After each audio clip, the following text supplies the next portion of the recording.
Assalamualaikum warahmatullahi wabarakatuh. Waalaikumsalam warahmatullahi wabarakatuh. Alhamdulillah wassalatu wassalamu ala rasulillah amma ba'du. Perkenalkan diri kami selaku pemberi materi sistem pencernaan pada ikan. Saya sendiri Muhammad Said Farasi dengan NIM 0902042136 dan teman saya Fathul Ilmi Muzaki dengan NIM 0901042104. Izinkanlah saya dan teman saya untuk memulai dan menjelaskan sistem pencernaan pada ikan. Pencernaan ikan. Pencernaan adalah proses penyederhanaan makanan melalui mekanisme fisik dan kimiawi, sehingga makanan menjadi bahan yang mudah diserap dan diedarkan ke seluruh tubuh melalui sistem peredaran darah. Pencernaan pada ikan berlangsung secara fisik dan kimiawi. Pencernaan secara fisik dimulai dari bagian rongga mulut, yaitu dengan berperannya gigi dalam proses pemotongan dan penggerusan makanan. Pencernaan mekanik juga berlangsung di segmen lambung dan usus, yaitu melalui gerakan kontraksi otot pada segmen tersebut. Pencernaan mekanik di dalam lambung dan usus terjadi lebih efektif karena adanya peran cairan atau digestif. Bagaimana cara ikan bisa atau mampu terangsang pada makanannya, yaitu rangsangannya untuk makanan secara umum dipengaruhi oleh motivasi internal atau dorongan untuk makan seperti waktu makan, musim, intensitas cahaya, dan suhu. Faktor lain adalah rangsangan makan yang diterima oleh panca indera seperti rasa, bau, penglihatan, sentuhan, dan sistem garis rusuk. Beberapa jenis ikan yang mendapatkan makanan dengan perantara rasa dan bau lebih condong makan pada malam hari, misalnya pada ikan Ichthyornis. Sedangkan ikan yang mendapatkan makanan dengan perantaraan mata atau penglihatan cenderung lebih efektif pada waktu siang hari. Misalnya pada Exox, ikan Synbaranchus dan Ochohyrhynchus menghentikan kegiatan mencari makan pada saat musim pemijahan.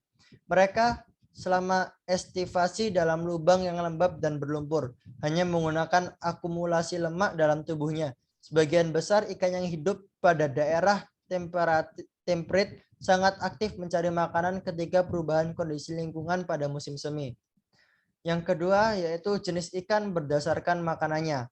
Yang pertama ada yang berjenis herbivora, yaitu ikan golongan ini makanan utamanya berasal dari bahan-bahan nabati, misalnya ikan tawes, ikan nila, ikan bandeng. Lalu ada karnivora, yaitu ikan golongan ini bersumber makanannya berasal dari bahan-bahan hewani, misalnya seperti ikan belut, ikan lele, dan ikan kakap. Kemudian omnivora, yaitu ikan golongan ini sumber makanannya berasal dari bahan-bahan nabati dan hewani, namun lebih menyesuaikan diri dengan jenis makanan yang tersedia, misalnya ikan mujair, ikan mas, ikan gurami. Yang keempat yaitu omnivora.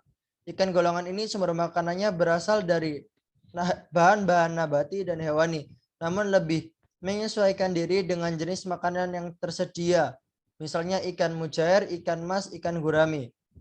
Yang kelima yaitu pemakan plankton. Ikan golongan ini sepanjang hidupnya selalu memakan plankton, baik fitoplankton ataupun zooplankton, misalnya ikan terbang dan ikan cucut. Yang keenam yaitu pemakan detritus. Ikan golongan ini sumber makanannya berasal dari sisa-sisa hancuran bahan organik yang telah membusuk dalam air, baik yang berasal dari tumbuhan maupun hewan, misalnya yaitu ikan belana. Lalu berdasarkan spesialis dari makanannya. Yang pertama ada monopagus, yaitu ikan yang hanya mengkonsumsi satu jenis makanan. Yang kedua yaitu stenopagus, yaitu ikan yang mengkonsumsi makanan yang terbatas jenisnya. Yang ketiga yaitu euripagus, yaitu ikan yang mengkonsumsi bermacam-macam atau campuran jenis makanan. Umumnya ikan-ikan yang ada di alam termasuk ke dalam euripagus ini. Lalu penjelasan berikutnya akan dilanjutkan oleh teman saya. Waktu dan tempat saya persilahkan. Ya, makasih Mas Ozi. Saya akan melanjutkan materi yang sudah disampaikan oleh Mas Ozi tadi. Umumnya dimulai dari mana? Oke. Mulut atau rongga mulut. Rongga mulut diseliputi oleh sel-sel penghasil lendir yang berperan mempermudah jalannya makanan ke segmen berikutnya dan juga terdapat organ mengecap makanan.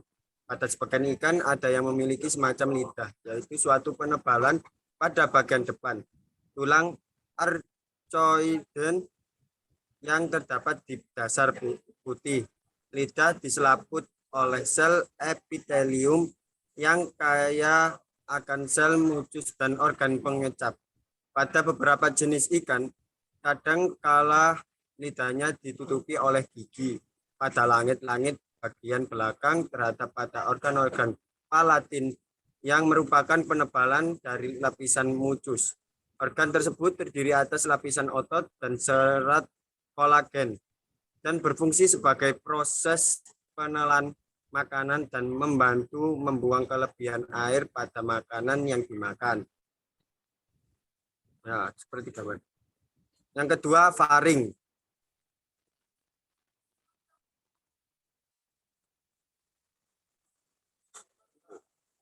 Pada kelompok ikan filter, feeder, proses penyaringan makanan terjadi pada segmen faring karena lapis ingusan mengarah ke segmen faring. Pada permukaan faring hampir sama dengan rongga mulut dan kadang masih ditemukan organ pengecap. Jika material yang masuk bukan makanan, maka material itu akan dibuang melalui celah insang.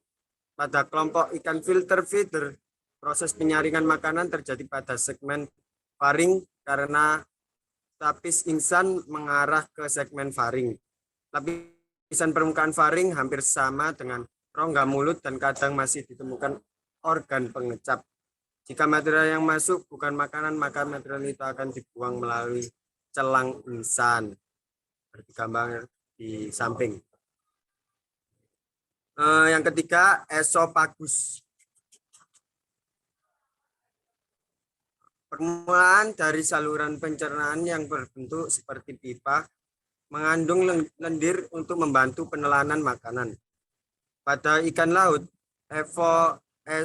esofagur berperan dalam penyerapan garam melalui difusi pasif, menyebabkan konsentrasi garam air laut yang diminum akan menurun ketika berada di lambung dan usus sehingga memudahkan penyerapan air oleh usus belakang dan rektum, proses osmoregulasi.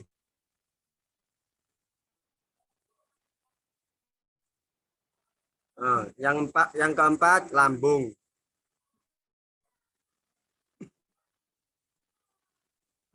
Lambung merupakan segmen pencernaan yang diameternya relatif lebih besar bila dibandingkan dengan organ pencernaan yang lain. Besarnya ukuran lambung berkaitan dengan fungsinya sebagai penampung makanan. Seluruh permukaan lambung ditutupi oleh sel mukus yang mengandung mukopolisakarida yang agak asam, berfungsi sebagai pelindung dinding lambung dari kerja asam klorida sebagai penampung makanan dan pencerna makanan secara kimiawi. Pada ikan-ikan herbivora terdapat gizar lambung khusus berfungsi untuk menggerus makanan pencernaan secara fisik seperti gambar di samping. Yang kelima, pilorus dan usus. Oke, next. Pilorus merupakan segmen yang terletak antara lambung dan usus depan. Segmen ini sangat mencolok karena ukurannya yang mengecil atau menyempit. Usus intentimum merupakan segmen yang terpanjang dari saluran pencernaan. Intentinum berakhir dan bermuara keluar sebagai anus, merupakan tempat terjadinya proses penyerapan zat makanan. Seperti gambar di samping. Rektum. Yang keenam, rektum. Nah, rektum sendiri yaitu merupakan segmen saluran pencernaan yang terujung. Secara anatomis sulit dibedakan batas antara usus dengan rektum. Namun secara histologis batas antara kedua segmen tersebut dapat dibedakan dengan adanya katup rektum. Nah, tuh. Yang ketujuh, kloaka.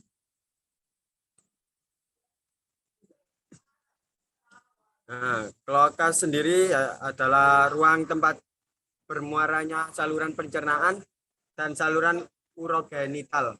Ikan bertulang sejati tidak memiliki kloaka, sedangkan ikan bertulang rawan memiliki organ tersebut. Nah, ini. Yang ke-8 yaitu anus.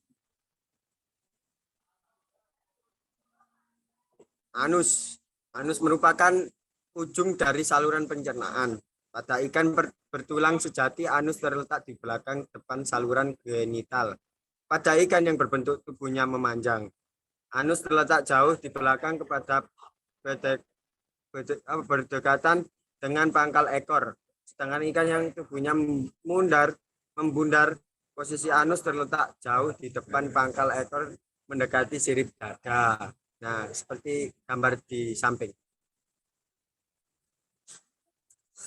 Kelenjar pada ikan.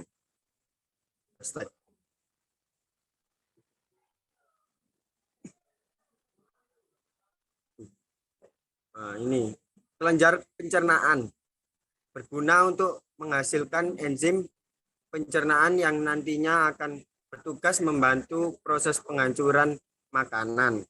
Enzim merupakan katalisator biologis yang dihasilkan makhluk hidup untuk membantu proses biokimia.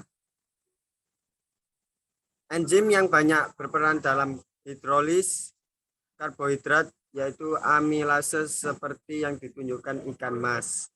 Pada ikan herbivora, aktivitas enzim amilase tidak tinggi daripada enzim protease dan lipase. Beberapa penelitian mendapatkan enzim amilase, maltase, dan sakrase pada ekstra hati, pankreas, esofagus, dan usus ikan mas. Nah, terus amilase ditemukan pada seluruh jenis ikan dan pada ikan air tawar ditemukan di sepanjang saluran pencernaan walaupun aktivitasnya berkurang pada usus bagian belakang. Pakan dicerna secara optimal dengan bantuan enzim dalam pakan dan saluran pencernaan ikan sehingga energi yang dihasilkan dapat digunakan untuk memacu pertumbuhan ikan. Enzim pencernaan yang dihasilkan oleh ikan buas juga berbeda dengan ikan vegetaris. Hati merupakan organ penting yang mensekresikan bahan untuk proses pencernaan. Secara umum, hati berfungsi sebagai tempat metabolisme karbohidrat, lemak, dan protein, serta tempat memproduksi cairan empedu. Pankreas merupakan organ yang mensekresikan bahan atau enzim yang berperan dalam proses pencernaan. Saluran pankreatik yaitu saluran-saluran kecil yang bergabung satu sama lain dan pada akhirnya akan terbentuk saluran yang keluar dari pankreas menuju usus depan. Nah, terima kasih. Sekian dari presentasi kami. Kurang lebihnya mohon maaf. Wassalamualaikum warahmatullahi wabarakatuh. Waalaikumsalam warahmatullahi wabarakatuh.